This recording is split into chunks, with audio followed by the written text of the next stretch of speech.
Simple answer है, rocket science तो है नहीं है, पैसे कमाना है। आप बिजनेस में पैसा कमाएंगे या नहीं कमाएंगे? जैसे आप मान के चलिए कि आपका वजन कितना है, तो आप कैसे पता करते हैं? वजन माप मशीन करते पे हैं जी, मशीन देखते हैं, पर वेइंग मशीन पे, जी। है ना?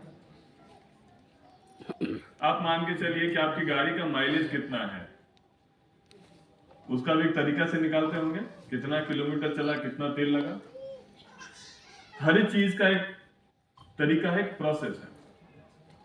तो जब आप बिजनेस कर रहे हैं और आप बता रहे हैं बिजनेस का एक ही ऑब्जेक्टिव है कि हम मुनाफे में काम करें, है ना, पैसा कमाएं उससे, तो दो चीज यहां आती है। पहला कि पैसा कमाना किसको कहते हैं, दूसरा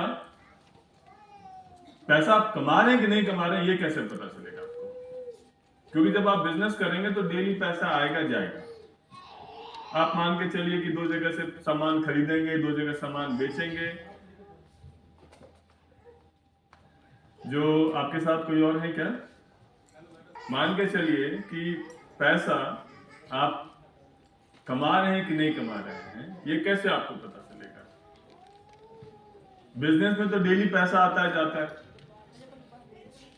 तो क्या आपका जब पैसा जब आना जो है वो जाने से कम होगा तब आप बोलिएगा कि आपका बिजनेस लॉस में जा रहा है, या पहले से सोच के रखिएगा कि हाँ मैं प्रॉफिट कर रहा हूँ या लॉस में कर रहा हूँ? कैसे आप पता कीजिएगा? पर डे का हाँ हिसाब बोलिए, किताब एक एक रखें। करके बात करेंगे हम लोग। हाँ बोलिए मैडम, आप काम, अच्छा बहुत बढ़िया। इधर से कोई कुछ बोल रहे थे? पर डे का हिसाब किताब रखेंगे, उसके बाद में पर डे पता का चले। हिसाब किताब रखेंगे। तो आपने एक्चुअली आपने आधा आंसर दिया और उसको पूरा इन्होंने कर दिया कि आप देखेंगे कि मेरा लागत कितना है सामान खरीदने में, कोई भी काम करने में, और मैं बेच कितने में पा रहा हूं या पा रही हूँ। और इसको कैसे पता करेंगे लागत कितना है, क्योंकि बिजनेस में तो 100 खर्चे जी होते हैं। जी अभी हम आपसे मान के चलिए कि अभी क्लास ले रहे हैं, मेरा भी अपना एक बिजनेस है। अभी हम आ रहे थे, फोन आया कि भाई गाड़ी सर्विसिंग के लिए पैसा देना है, तो वो कैश नहीं ले रहा है, ऑनलाइन देना पड़ेगा। अब वो हो रहा है, मैं आ रहा हूँ क्लास करते करते, पेमेंट करते हुए जा रहा हूँ, फिर आ रहा हूँ, ऐसा दिन में 50 खर्चा होता रहता है। जी कब कहाँ क्या गया कैसे पता करेंगे हम? तो लागत कैसे पता चलेगी? जब हम उसका हिसाब रखें। हिसाब किताब रखेंगे। तो जब आप बिजनेस करते हैं तो इसमें बहुत सारे, आप लोग प्लीज बैठ जाइए, आपके बहुत सारे खर्चे होते हैं, आपकी बहुत सारी आमदनी होती है, बहुत जगहों से आमदनी आती है, बहुत जगह आप लोग खर्च भी करते हैं। तो जो हमारा सब्जेक्ट है आज की तारीख में, जो हमें इस सेक्शन में जो पढ़ाना हमें है, वो ये है कि बिजनेस अकाउंटिंग एंड फाइनेंस। अगर आप इस सेशन को ढंग से अगर सुन लिए, समझ लिए, और इस चीज को आप आगे करते रहे, जो आज हम इस सेशन में बात करेंगे हम लोग, तो एक चीज की गारंटी आपको हम दे सकते हैं कि आपका बिजनेस डूबेगा नहीं। सक्सेसफुल होगा कि नहीं होगा वो अलग बात है, बट डूबेंगे नहीं ये तो मैं बता सकता हूँ। जी सर। डूबता कौन सा बिजनेस है? जिस बिजनेस में उसको पता ही नहीं चल पाता है कि मुनाफे में है कि नुकसान में है। अगर आप डे वन से, मैं बताऊं आपको, 99% बिजनेसेस फेल इसलिए नहीं होती हैं कि उनका बैड लक होता है या उनको बिजनेस करने नहीं आता है या XYZ।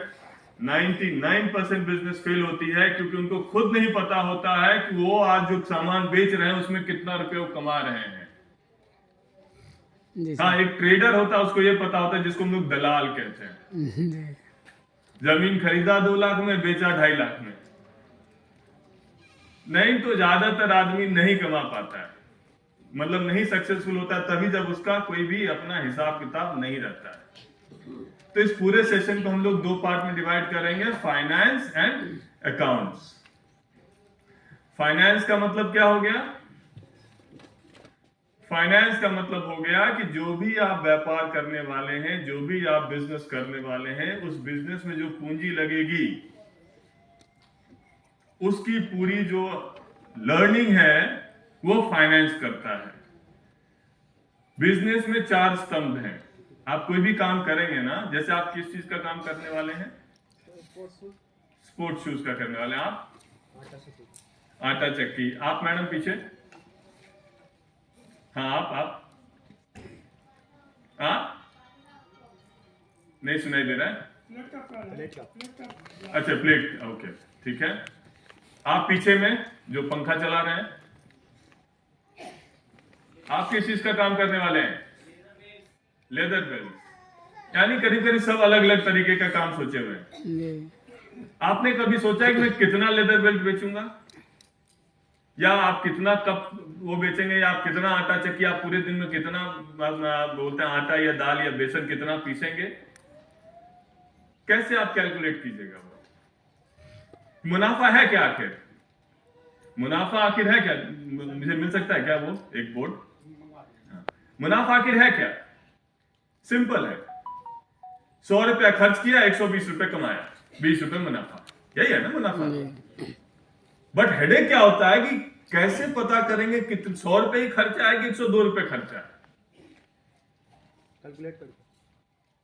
अब क्योंकि खर्चा बहुत जगह हो रहा है, क्या मैं अपने बिजनेस में काम कर रहा हूं तो मेरी सैलरी खर्चा है कि नहीं है? मैं अपने मकान में काम कर रहा हूं तो इसका रेंट लेना खर्चा है कि नहीं है?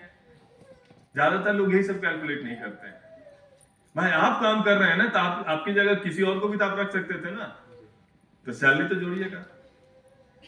आप मान के चलिए इस कोर्स के लिए यहां तक आए हैं, भाई जो पूरा प्रोग्राम है इसके लिए आप यहां आए ना, यहां तो ऐसे तो आ नहीं गए होंगे, बस वाला तो फ्री में आपको पहुंचा नहीं दिया होगा।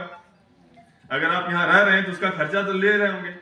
आज का हिस्सा आपका हिसाब किताब शुरू हो जाना चाहिए।